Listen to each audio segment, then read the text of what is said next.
9 लाख करोड़ रुपए देश के लोगों का डूब गया।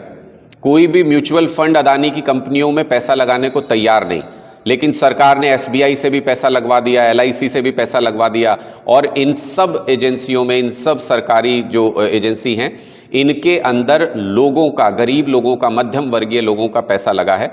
9 लाख करोड़ रुपए शेयर मार्केट में डूब गए हैं। अदानी जी का जो गुब्बारा उन्होंने फुला रखा था सरकार के शय पर, वो एक तरीके से फ्लैट हो गया है।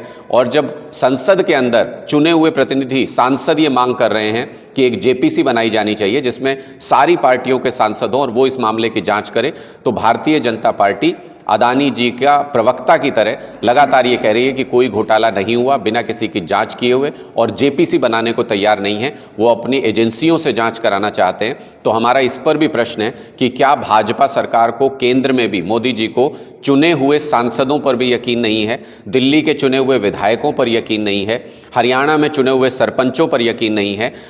कई जगहों पर भारतीय जनता पार्टी चुनाव डिले कराती रहती है बार बार, और कई जगहों पर चुने हुए प्रतिनिधियों को बाईपास करती रहती है। तो एक सवाल जो मूल रूप से हमारा है वो ये कि भाजपा को अगर लोकतांत्रिक मूल्यों में यकीन नहीं है, लोकतांत्रिक व्यवस्था में यकीन नहीं है, तो खुल करके सामने आए, लोगों को खुल के बताए कि हम लोकतंत्र नहीं, तानाशाही से देश चलाना चाहते हैं।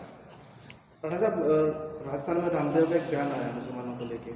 उन्होंने मुसलमानों को जो है आतंकवादी बताया, उनका काम है कि हिंदू लड़कियों के साथ जो है विवाह करना, उनके साथ रेप करना, इस तरह की बातें सामने आई।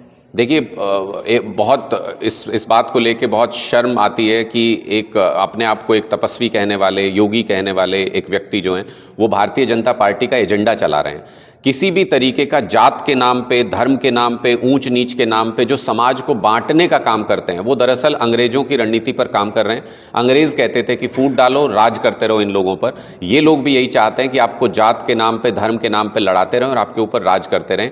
मैं स्वामी रामदेव जी से ये पूछना चाहता हूँ कि अगर उनको कुछ बोलना है मीडिया के सामने आके, तो उनको ये बताना चाहिए कि 30-35 रुपए में पेट्रोल मिलने वाला था। मोदी जी जब सरकार में आने वाले थे तो योगी जी ने कहा था कि 30-35 रुपए में पेट्रोल मिलेगा। अब स्वामी रामदेव जी ये बताएं कि वो पेट्रोल 30-35 रुपए में क्यों नहीं मिल रहा। दूसरा, अदानी जी की कंपनियां तो किस तरीके के झूठ के अंबार पर खड़ी हुई थी और वो कैसे ढह गई, वो तो सारी दुनिया देख रही है। लेकिन बाबा रामदेव जी की कंपनियों के 23% शेयर क्यों गिर रहे हैं?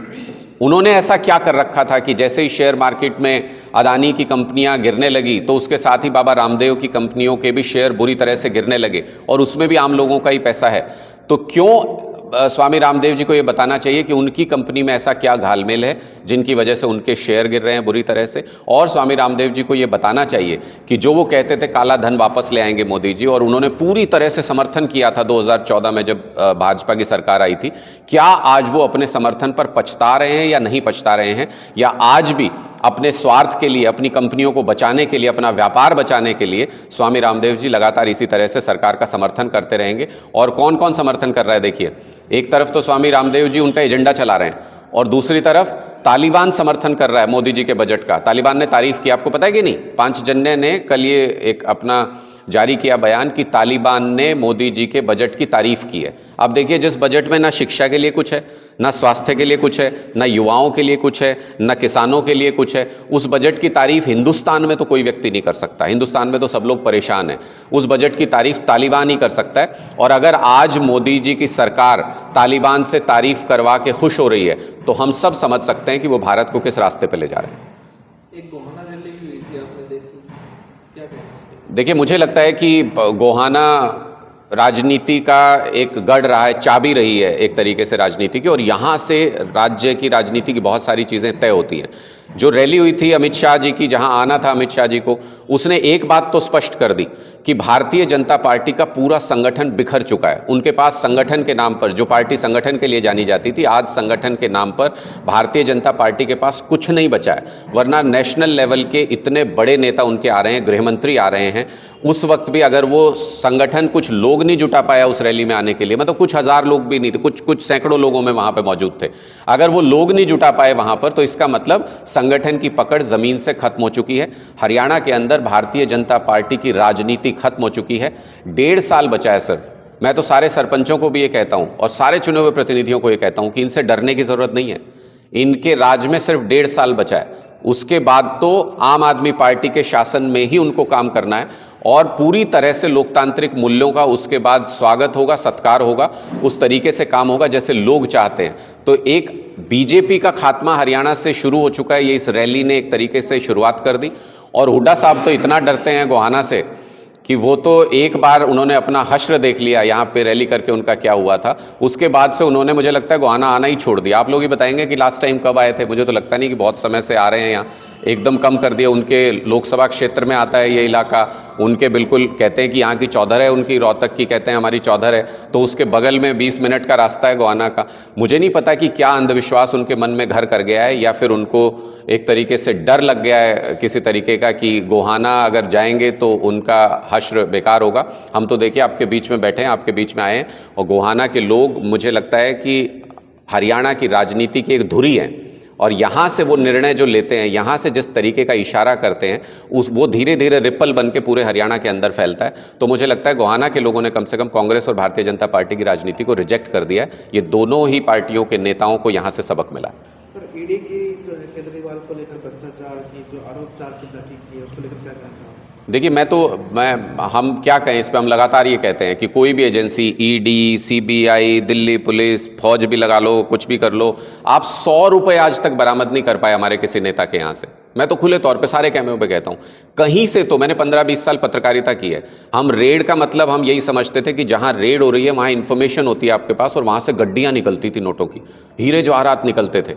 इन्होंने इतनी रेड कर ली, कभी मनीष सिसोदिया जी के यहाँ, कभी अरविंद केजरीवाल जी के यहाँ, कभी सत्येंद्र जैन जी के यहाँ, 100 रुपए आज तक बरामद नहीं कर पाए हमारे किसी नेता के यहाँ से। तो ये सारे झूठे मामले हैं, आप कितने मर्जी झूठे मामले बनाते रहो, फिर बाद में जाके ये एजेंसियां कोर्ट में डांट खाती हैं। अभी तो ये अपनी सरकार के कहने पे ज़बरदस्ती कुछ भी मामला बनाती है, बाद में कोर्ट डांटता है इनको, इनके ऑफिसर्स को वहाँ पे खड़ा करते हैं कोर्ट के अंदर, उनको बिल्कुल बेइज्जत किया जाता है वहाँ पे कि आपको समझ नहीं है कि कैसे केस होता है, क्या मामला होता है, कानून की समझ नहीं है। तो मुझे लगता है ये सारे झूठे मामले अपने आप ढह जाएंगे, इन पर हमें कुछ कहने की ज़रूरत नहीं है। अगर भारतीय जनता पार्टी को समझना है तो उनको सिर्फ इतना समझना चाहिए कि एजेंसियाँ तो आज उनके पास हैं, आज उनकी सरकार में हैं, बहुत कम समय बचा है उनका, 1.5 साल बचा है उनका। ये एजेंसियां स्वतंत्र भी होंगी, सरकार किसी और की भी आएगी। भारतीय जनता पार्टी के नेताओं का क्या हश्र होगा ये उनको सोचना चाहिए। पुरानी पेंशन बहाली को लेकर लगातार आवाज उठ रही है, मुख्यमंत्री का भी एक बयान आया, अगर वो लागू करते हैं तो इसको 2030 तक जो है खत्म हो सकता है अपना ये काम। देखिए, मैं इस पे मुख्यमंत्री जी के बयान पे मैं हमेशा एक बात कहता हूँ, खट्टर साहब को बिल्कुल ज़मीनी हकीकत का अंदाज़ा नहीं है, खट्टर साहब को लोगों की दुश्वारियों का अंदाज़ा नहीं है, खट्टर साहब को लोगों की समस्याओं से कोई मतलब नहीं है। मैं इनको कहता हूँ हवाई मुख्यमंत्री, और मैं हमेशा से ऐसा इसलिए कहता हूँ कि खट्टर साहब ने दिल्ली में हम क्या फ्री देते हैं, बिजली फ्री देते हैं, पानी फ्री देते हैं, स्कूल फ्री हैं, वहाँ पे अस्पताल फ्री हैं, सारे तीर्थ यात्रा फ्री में मिलती है, बसों में फ्री सफ़र करते हैं, और शहीदों के परिवार को 1 करोड़ रुपये सम्मान राशि भी देते हैं। और हरियाणा में कुछ भी नहीं देते इसमें से, फिर भी 3 लाख करोड़ रुपये का कर्जा लिए बैठे हैं खट्टर साहब। किस बात का कर्जा ले लिया, कहाँ गया पैसा ये? और दिल्ली के ऊपर 1 रुपये का भी कर्जा नहीं है। तो इसका मतलब ये झूठ बोलते हैं कि ओपीएस देने से कर्जा हो जाएगा, ओपीएस देने से तो बर्बाद हो जाएगा हरियाणा। ये हरियाणा इन्होंने बिना कुछ दिए हुए बर्बाद कर दिया। 3 लाख करोड़ रुपए का कर्ज है। पंजाब में हमने ओपीएस लागू कर दी, ओल्ड पेंशन स्कीम हक है कर्मचारियों का, पूरी जिंदगी मेहनत करते हैं, पूरी जिंदगी नौकरी करते हैं, उनका हक है। अब क्या कर रहे हैं न्यू पेंशन स्कीम में, ये कर्मचारियों को नहीं दे सकते पेंशन, ये कर्मचारियों को पैसा नहीं दे सकते, लेकिन उनका पैसा ले लेके न्यू पेंशन स्कीम में शेयर मार्केट में लगा रहे हैं। यानी लाखों करोड़ रुपए कर्मचारियों का चुरा करके इन सरकारों ने, भारतीय जनता पार्टी ने अदानी जी की कंपनियों में इन्वेस्ट करवा दिया, एलआईसी के जरिए, एसबीआई के जरिए, इन सब के जरिए, और वो सारा पैसा डुबो दिया। 9 लाख करोड़ रुपए देश के आम लोगों का डूब गया। ओपीएस देंगे तो कुछ हजार करोड़ का खर्चा बढ़ेगा, वो देने के लिए इनके पास पैसा नहीं है। यानी इनकी प्राथमिकता स्पष्ट है, ये कर्मचारियों के नहीं, ये किसानों के नहीं, ये सेनाओं के नहीं। वहाँ पर भी 4 साल में आपने कहा रिटायरमेंट करना शुरू कर देंगे, पेंशन का तो कोई चक्कर ही नहीं है वहाँ पे भी। ये व्यापारी वर्ग के नहीं, ये सरपंच इनसे नाराज़ हैं, महिलाएं इनसे नाराज़, महिला उत्पीड़न के सारे मामले बीजेपी नेताओं से जुड़े। समाज का एक भी वर्ग ऐसा नहीं है जो त्रस्त नहीं है आज के दिन में भारतीय जनता पार्टी से। मुझे लगता है कि ओपीएस हो सकता है, और आम आदमी पार्टी की जिस दिन हरियाणा में सरकार आई, पहली कलम से, जैसे पंजाब में निर्णय हुआ है, पहली कलम से निर्णय होगा कि सारे कर्मचारियों को ओल्ड पेंशन स्कीम के तहत पेंशन दी जाए। किस तरीके का गठबंधन? ये गठबंधन सारे जो आज चल रहा है गठबंधन, वो आपने देखा है ना कि लूट का गठबंधन है। ये गठबंधन सारे मजबूरी के गठबंधन होते हैं। अरविंद केजरीवाल जी ने और आम आदमी पार्टी ने अपने पास्ट के निर्णयों से ये सीखा है। हम बहुत जल्दी सीखने वाली पार्टी हैं। हमने ये सीख लिया है कि ये मजबूरी के गठबंधन है, ये पैसा इकट्ठा करने के लिए गठबंधन होते हैं, जोड़ तोड़ करने के लिए गठबंधन होते हैं।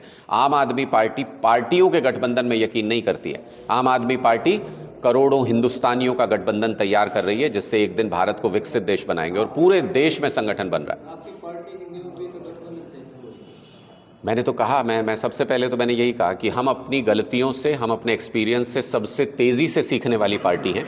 और पास्ट में हमारे जो एक्सपीरियंस रहे, हमने उससे ये सीखा कि ये जो गठबंधन है ये सब मजबूरी के गठबंधन होते हैं। जैसे जेजेपी का गठबंधन भारतीय जनता पार्टी से किस बात के लिए है? कोई इनकी वैचारिक सहमति है क्या किसी तरीके की? एक मुद्दे पे चुनाव लड़े थे क्या? वो बीजेपी के खिलाफ लड़े थे, वो जेजेपी के खिलाफ लड़े थे। इनका गठबंधन सिर्फ इसलिए है, सिर्फ एकमात्र स्टेट हरियाणा ऐसा मैंने पूरे हिंदुस्तान में देखा है जहां 24 घंटे ठेके खुलते हैं। मैं एक एग्जांपल देके बता रहा हूं आपको। दिन में लीगली खुलते हैं, रात को इलीगली खुलते हैं।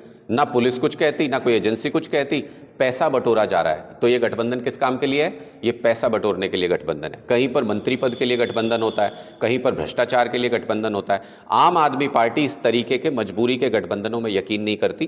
पूरे देश में आम आदमी पार्टी की विचारधारा बहुत तेजी से फैल रही है। लगभग हर राज्य में आज के दिन में हमारा संगठन खड़ा हो रहा है और 2024 में आम आदमी पार्टी पूरी ताकत के साथ चुनाव लड़ेगी। लोगों के बीच पहुंचेंगे, लोगों को जोड़ेंगे, लोगों की सत्ता लाएंगे। ठीक है। तो सर एक लास्ट सवाल है, जैसे पीछे केजरीवाल साहब ने बोला था कि हर हिंदू को कुरान पढ़नी चाहिए, क्या मुसलमान को भी गीता पढ़नी चाहिए? देखिए, मैं तो स्पष्ट तौर पे कहता हूं कि हमको इन मुद्दों से बाहर आना होगा। अरविंद केजरीवाल जी तो हमेशा कहते हैं कि अगर आपको कुछ काम करना है तो ये करो ना कि स्कूल बनाओ, अस्पताल बनाओ, बिजली 24 घंटे दो। आज तक 75 साल हो गए देश को आज़ाद हुए, आपके यहाँ आती हो 24 घंटे बिजली, तो बता दो मुझे। आज तक हम 24 घंटे बिजली नहीं दे पाए, मूलभूत सुविधाएं नहीं दे पाए। हमारे सरकारी स्कूलों की हालत देख लो, बच्चों को सरकारी स्कूल नहीं दे पाए। और जब हमको मौका मिलता है, हम बीजेपी के एजेंडा में गिरते हैं। जब हमको मौका मिलता है, बीजेपी तुरंत धर्म के आधार पे, जात के आधार पे लड़वा देती है।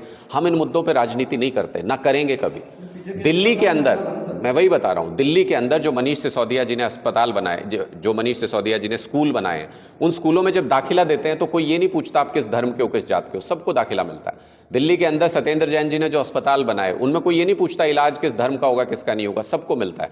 हम पूरे हिंदुस्तान के एक एक नागरिक को मूलभूत सुविधाएं देने के लिए राजनीति कर रहे हैं और वही राजनीति करते रहेंगे लगातार। सर एक बार अगली बार ये कहता हूँ